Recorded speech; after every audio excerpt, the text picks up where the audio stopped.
Assalamualaikum warahmatullahi wabarakatuh. Our group will be present about formation of contract, which is Aqad. Okay. First of all, my name is Muhammad Safi bin Zulkifli. My metric number is 049981. Okay, I will start with introduction. So the agreement is referred to in Islamic law as Aqad, which means tie or link. It implies a contract that brings together the parties. There must be an agreement between two parties to conclude a contract in Islamic law. 70, the agreement must be based on the consent of the parties. Okay. A contract formation to give rise to a contract and its respective obligation. An agreement must have four essential elements, which is bid, acceptance, consideration, and an intention to establish legal relationships. The clear, well-trodden path to the water literally means Sharia. Sharia law serves as a living code that should be adhered to by all the Muslims, including prayers, fasting, and donation to the needy. It aims to help Muslims understand how and according to the wishes of God they can lead every aspect of their life. Thank you. I will pass to the next presenter. Thank you, Shafiq, for the introduction. Now I will explain about the case study we use for this topic.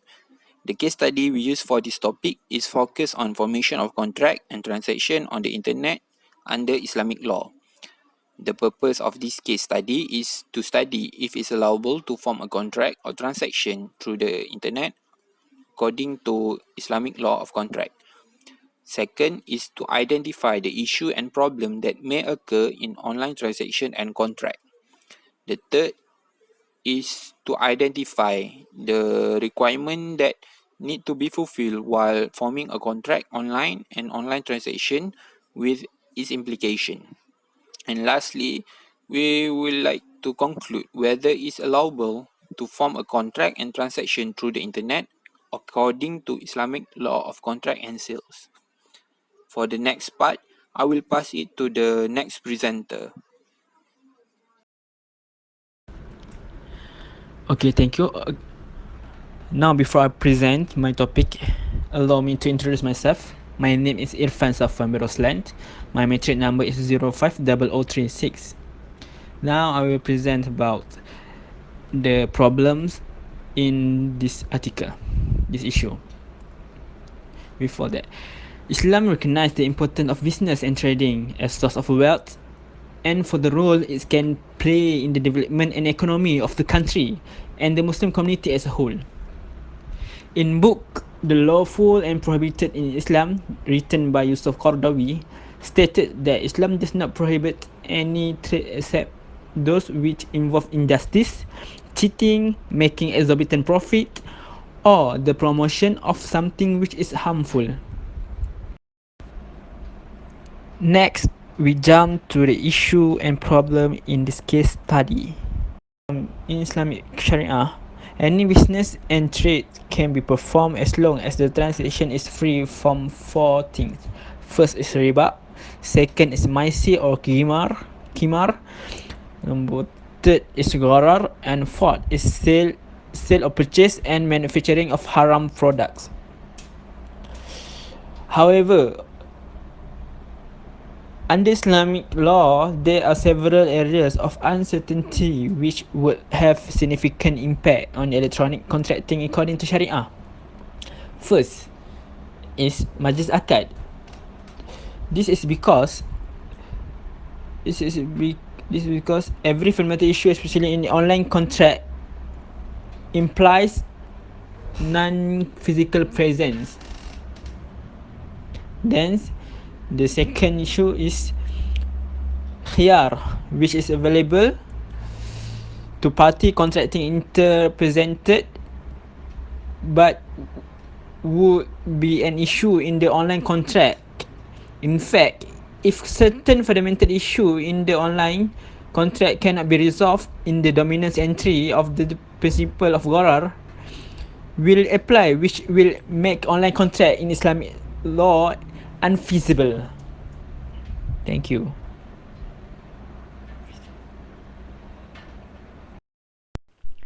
Assalamualaikum warahmatullahi wabarakatuh. My name is Muhammad Subki bin Mansur. My metric number is 050889. Okay, now we go to implication of article. First, both parties to the contract must have the capacity to conduct such sale. The object of sale should carry a legal benefit to the buyer, usually in the form of property or service received. Second, the subject of sale must be owned by the seller or the seller should have the owner's express permission. In an agency situation, if the owner gives a belated permission after the sale has taken place, the contract is considered valid, but without it, the contract is void. Third, the seller must be capable of delivering the subject of the contract to the buyer, or the sale is negatory. Therefore, sell something that is not in his or her possession. For example, cannot sell a bird in the sky or fish in the water until possession has been taken. Next, number 4. The object of sale should be made known to the purchaser by sight or by ample description. If the object being sold is not seen by the purchaser and has not been sufficiently described, the sale is invalid for the uncertainty. A major implication of this is the obligation of the seller to disclose any and all defect in the object of sale to the buyer for the sale to be valid. A strong opinion among the scholars is that the sale will be valid, but the buyer will have the option to invalidate it upon inspecting the object bought. Number 5. The price or consideration due must be known to both parties. Therefore, a contract of riba where the price ultimately paid change by the timing of the payment is not valid due to the uncertainty involved with respect to the price. Sign a e-commerce involves the art of buying and selling between the trader. It needs to fulfill several important elements of the Islamic law of contract of sale, namely offer and acceptance. For offer and acceptance to form a valid contract of sale and purchase, there must exist an offer and acceptance in which one party make an offer and the other party will accept it. In e-commerce, in which the offer is done through electronic medium, the seller is the inviter who invite the consumer who is interested to buy the product so that he or she will make an offer to buy the product or service. It depends on the inviter whether to accept or not the offer made by the customer. Next, contracting parties. According to Sharia, all contracting parties, whether in traditional trading or in e-commerce, must mutually consent to the contract. All transactions must be based on the felt willingness of parties involved and must be those who are legitimately allowed to engage into the business transaction. And then, subject matters. The subject matter is considered as one of the important elements in the e-commerce transaction. Sharia highlights several conditions to be adhered pertaining to the subject matter of the sale contract, namely, first, the subject matter must exist. Second, the subject matter can be delivered. Number 3, the subject matter can be ascertained and determined. Number 4, it is valuable and lawful according to Islamic teaching. Number 5, the subject matter must be mild. And then the number 6, the subject matter belong to the seller or owner, or the seller has the right to sell the subject matter from the owner. Okay, that's all from me. Thank you. So, my name is Muhammad Rozaimi Hakim bin Muhammad Razi. My metric number is 050990, I will talk about the conclusion. There is no doubt that e-commerce is one of the most growing significant business components that will leave an imprint in our next coming business transaction. Islam because basically encourage e-commerce as a new way of conducting business today.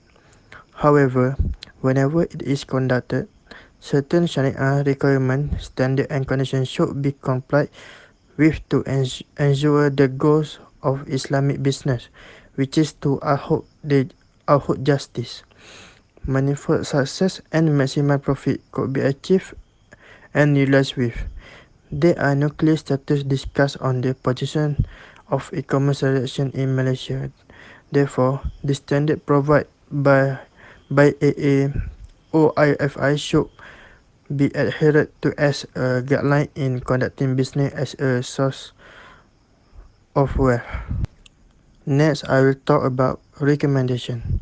From the Islamic perspective, e-commerce denotes the same connotation as of the conventional, except that all transactions must be in line with the Islamic principle and are free from first is interest, riba, second is gambling, maisir, third is uncertainty, rorar, fourth is concession, ikrah, and fifth is forbidden, haram elements.